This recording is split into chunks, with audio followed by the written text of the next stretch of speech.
ரொம்ப உற்சாகமா பேசுறாங்க. சமீபத்தில் நான் பத்திரிகையில படிச்சு ஆச்சரியப்பட்ட ஒரு செய்தி, கொச்சின்ல வெறும் 7000 ரூபாயோட ஒரு இளைஞன் வந்து இறங்குகிறான். நார்த் இந்தியால இருந்து வந்திருக்கிறான். அவனுக்கு ஹிந்தி ஆங்கிலம் தெரியும், மலையாளம் தெரியாது. அவன் கையில இருக்கிற 7000 ரூபாயும் ஓயாம செலவு பண்ணக்கூடாதுன்னு அவனுக்கு உத்தரவிடப்பட்டு இருக்கிறது. உனக்கு சாப்பாடு வேணும்னா நீ உழைச்சு சாப்பிடணும் அப்படின்னு அவங்க அப்பா சொல்லி அனுப்பியிருக்கிறார். ரொம்ப பரிதாபமா அவன் வந்து பஸ் ஸ்டாண்ட் ஓரமா நிக்கிறான். குளிர் அதிகமா இருக்கு. தங்கணும் அப்படின்னா மட்டும் சின்னதா 3rd ரேட் 4th ரேட் ஹோட்டல்ல அவன் ரூம் எடுத்துக்கலாம்னு அவங்க அப்பா சொல்லி இருக்கிறார். 150 ரூபாய் 200 ரூபாய்க்கு கொச்சின்ல சரியான ஹோட்டல் கிடைக்கல. 10 ரூபாய் 20 ரூபாய்க்கு தெருவோரத்து சாப்பாட்டை அவன் சாப்பிட முயற்சி பண்றான். மூட தூக்கலாம்னு போறான். அவன் அழகா இருக்கிறத பார்த்து யாருமே சேர்த்துக்க மாட்டேங்கிறாங்க. அப்படியே ஒரு வாரம் அப்படியே தெருவிலேயே சுத்திட்டு கடைசியில ஒரு ரெஸ்டாரண்ட்ல வேலை கிடைக்கிறது. அந்த ரெஸ்டாரண்ட்ல போய் அவன் வந்து வெயிட்டரா உட்கார்ந்துருக்கான். அங்க எச்சில் தட்டு எடுக்கிறான், டேபிள் துடைக்கிறான்.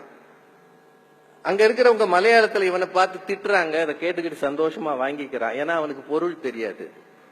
எப்பவுமே பிற மொழியில நம்மளை திட்டினா சிரிக்கலாம், அர்த்தம் தெரிஞ்சது தானே. ஒவ்வொரு ராத்திரியும் அவனுக்கு போராட்டமாக இருக்கிறது. அவனால என்ன செய்வது என்று தெரியவில்லை. 1 மாதத்தை ஓட்டணும். ஒரு வேளை உணவுக்கு இந்த சமூகம் எவ்வளவு கஷ்டப்படுகிறது என்பதை அணு அணுவாக புரிந்து கொள்கிறான். பில்லு கொடுக்கறத ஒவ்வொருத்தரும் பணக்காரங்களா வர்றதில்ல. சில பேர் பில்ல வரிசையா பாக்குறாங்க. எது நம்ம சாப்பிட்டதானா வேறவன் சாப்பிட்டது இதுல சேர்ந்திருக்கான்னு செக் பண்ணிட்டு பில்லு கொடுக்கறாங்க. சில பேர் அடுத்தவன் பில்லு சேர்த்து கொடுக்கற அளவு பணத்தோட வர்றாங்க. இந்த சமூகத்தில் இருக்கிற பல்வேறு விதமான மக்களை எல்லாம் அந்த பையன் பாக்குறான். ஒரு 15 நாள் 20 நாள் கழிச்ச பிறகு அங்க ஒரு ஐடி செக்டார்ல வேலை பார்க்கிற ஒருத்தன் வந்து சாப்பிட வரான். இப்ப இவன் வெயிட்டரா அங்க வந்து நின்று ஏதோ பரிமாறும் போது அவன் இவனை பாக்குறான். இவன் வேற ஆள். இவன் ஒண்ணு சாதாரண ஆள் கிடையாது. இவன் முகத்தை பார்த்தாலோ இவன் பேசுகிற ஆங்கில ஆக்சென்ட் இருக்குல்ல, இது எதுவுமே வெயிட்டருக்கான இடம் இல்லை. இது இவன் எங்க கிடந்த பையன் அவனுக்குள்ள ஒரு சந்தேகம் வருது. அவன் இவனை கேட்கிறாடே, நீ ஏன் இங்க இருக்கிற? நீ என்ன படிச்சிருக்கிற? நீ யார்? முதல்ல நீ எதுக்காக இங்க வேலை செய்யற? அந்த பையன் ஒண்ணுமே சொல்ல மாட்டேங்கிறான். ஓகே, நான் வந்து என்னோட ஐடி கம்பெனிக்கு உனக்கு வேலை தரேன். அங்க வந்து இதை விட டீசென்டா எச்சில் தட்டி எடுக்கிற வேலை வேண்டாம், கொஞ்சம் டீசென்டா ஆபீஸ் பியூன் மாதிரி வேலை தரேன். உன்னை பார்த்தா எனக்கு ரொம்ப பிடிச்சிருக்கு, நீ என் கூட வேலைக்கு வர்றியான்னு கேக்குறான். இவன் வர்றேன்னு சொல்லிடுறான். ஏன்னா இவனுக்குள்ளேயும் கொஞ்சம் சௌகரியமா இருக்கணும்ன்ற ஆசை இருக்கு.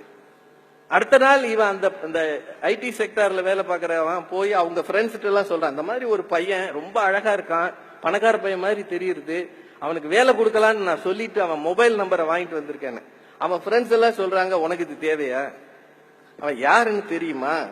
ஏற்கனவே தீவிரவாதிகள்லாம் இப்ப உள்ள வர்றாங்க நம்ம நாட்டுக்குள்ளன்னு சொல்றாங்க. கண்ட கழுதையும் வேலைக்கு வச்சு உன் உயிருக்கு விலை வைக்காத, விட்டுரு அப்படின்றான். அதுக்கப்புறம் இந்த பையன் அந்த ஹோட்டல்ல இருந்து அவனை பலமுறை கூப்பிடுறான். அவன் போனே எடுக்க மாட்டேங்கிறான். அதுக்குள்ள 1 மாதம் முடிஞ்சிருது. 30வது நாள் அந்த பையனை அழைச்சிட்டு போறதுக்கு குஜராத்ல இருந்து ஒரு பெரிய டீம் வருது. அந்த பையன் இந்தியாவின் முன்னணி எக்ஸ்போர்ட் நிறுவனம் டைமண்ட் எக்ஸ்போர்ட் நிறுவனத்தினுடைய முதலாளியின் மகன். பல 1000 கோடிகள் தொலக்கியா ஃபேமிலி. இந்தியன் எக்ஸ்பிரஸ்ல அதை பத்தி செய்தி வந்திருந்தது. பல 1000 கோடிகளுக்கு சொந்தக்காரர் தன்னுடைய ஒரே வாரிசை எச்சில் தட்டு எடுக்க அனுமதித்திருக்கிறார். வாழ்க்கைனா என்னன்னு தெரிஞ்சுக்கோ. முதல்ல போய் go to the grassroots.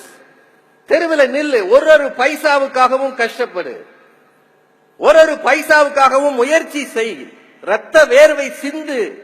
அப்படி சிந்தி வருகிற பணம் தான் உன்னை உயர்த்தும் என்று அந்த பையனுக்கு சொல்லி தந்திருக்கிறார். அவன் அமெரிக்கால படிச்சவன், அவனோட ஸ்டடிஸ் எல்லாம் யூஎஸ்ல. ஆனா அவன் தெருவில் வந்து கொச்சின்ல எச்சில் இலை எடுத்திருக்கிறான். இப்படி சொல்லி தருகிற பெற்றோர்களும் உண்டு, மறந்துடாதீங்க. தொழில் தொடங்கணும், மேல போகணும்னா எளிமையில் இருந்து மேல வரணும், உயரங்களிலேயே இருக்க முடியாதுன்றதுக்கு இது உதாரணம். தயவு செய்து உங்களுக்கு எல்லாம் அது சொல்றேன். எங்க அப்பா எனக்கு என்ன பண்ணி கொடுத்தார், என்ன சொத்து சேர்த்தார், கிழிச்சார் இவர் அப்படின்னு பேசுகிற உங்களுக்குள்ள இந்த கேள்வியை வச்சுக்கோங்க. 7,000 கோடி 8,000 கோடி வச்சிருக்கிறவன் தன் மகனை ஒரு மாதத்துக்கு தெருவில் விட்டான். அப்பதான் காசோட அருமை தெரியும்ன்றதுக்காக. இப்போ ஒபாமாவோட பொண்ணு சாஷா ஒபாமா மசாச்சுசெட்ஸ் ஏதோ ஒரு மாநிலம், எனக்கு சரியா பேர் தெரியல, அங்க போய் ஒரு வெயிட்ரஸா வேலை பார்த்தாங்க. நீங்க பாத்திருப்பீங்க பத்திரிகைகள்ல. President of USA.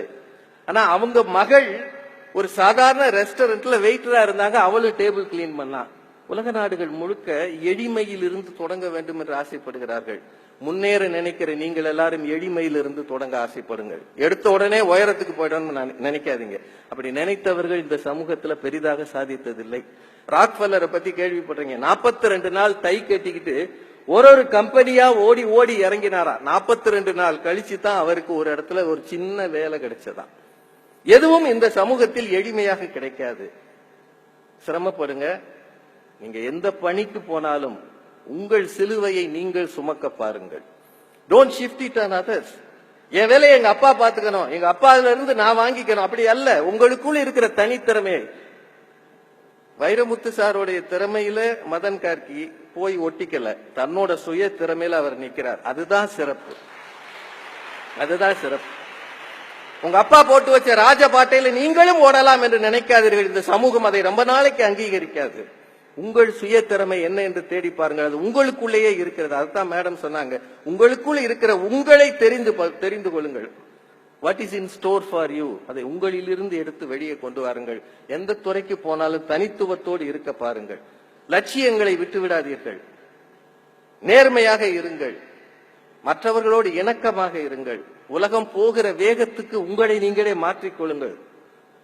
பின்னாடி தங்கி போயிடாதீங்க, பின்தங்கி போகாதீங்க. ஒவ்வொரு நிமிடமும் நம்மை ஜெயிக்க யாரோ ஓடி வருகிறாங்க. PV சிந்துவை பத்தி அவங்க சொன்னாங்க. சாக்ஷி அவங்கதான் குத்துச்சண்டையில சாக்ஷி மாலிக். நீங்க அந்த எனக்கு சிந்துவை விட சாக்ஷி மாலிக் மேல அதிக பிரியம் உண்டு. ஏன் தெரியுமா?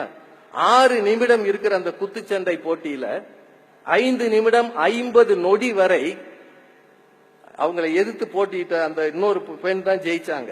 ஏன்னா அது வரைக்கும் 5 நிமிடம் 50 நொடி வரை சாக்சி வாங்கியது 0 பாயிண்ட், அந்த பொண்ணு வாங்கியது 5 பாயிண்ட். ஆனால் 10 நொடிக்குள் 8 பாயிண்ட் எடுத்து ஒரு பெரிய பிரான்ஸ் மெடலை வாங்கியிருக்கா.